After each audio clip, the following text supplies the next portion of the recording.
So hello everyone, welcome to our new video where we are going to see how we can implement insertion sort over an array of integers in C language. In the previous video, we discussed about what is insertion sort. If you have not watched the video, it will be better that if you go back and watch the previous video. The link for the video I will add it in the description as well as on the top right corner at the eye. So please go and watch the video and then come back. And those who have watched, let's begin. So now here, how we can implement insertion sort. So first, here I have declared two functions, one which is going to do the insertion sort operation and the other one is simply going to print the entire array. That's it.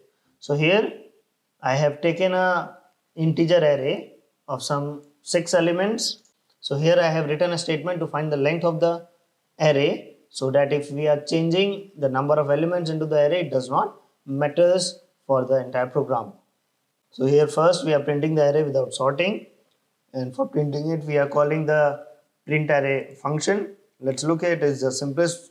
It is just two simple lines of code, a for loop for each and every element of the array, and then we have the printf statement to print the number there. That's it. Now let's go back here.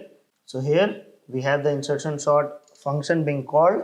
Now this insertion sort function, it takes the entire array as well as the length of the array n.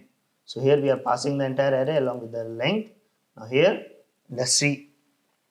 So first we have a variable I for the iteration of each and every element of the array.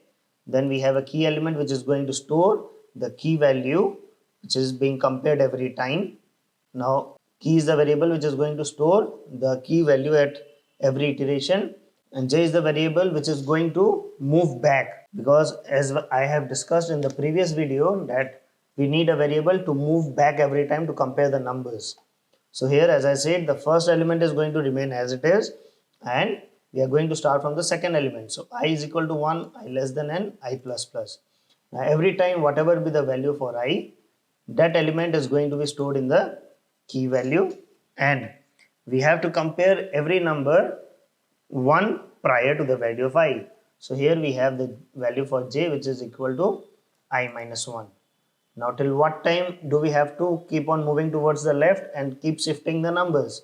So here we have the condition while j is greater than equal to 0 till we reach the first index, and the second condition is ARR of j is greater than the key value. Till that time, when both the conditions are satisfied, then only we have to shift the numbers towards the right, else we don't have to do. So every time ARR of j plus 1, which is the index on the right hand side, is equal to the value which is on the left hand side, and every time decrement the value for j here. After this while loop is over, we have to store the key value at a particular index. So for that we have written the statement here as ARR of j plus 1 is equal to key. That's it. This is the implementation for insertion sort. So here most of the people hesitate to learn new things. So now here you can see it is just how many lines of code? 1, 2, 3, 4, 5, 6, 7, 8. Only 8 lines of code, and we have implemented the insertion sort algorithm. So that's it for today's video.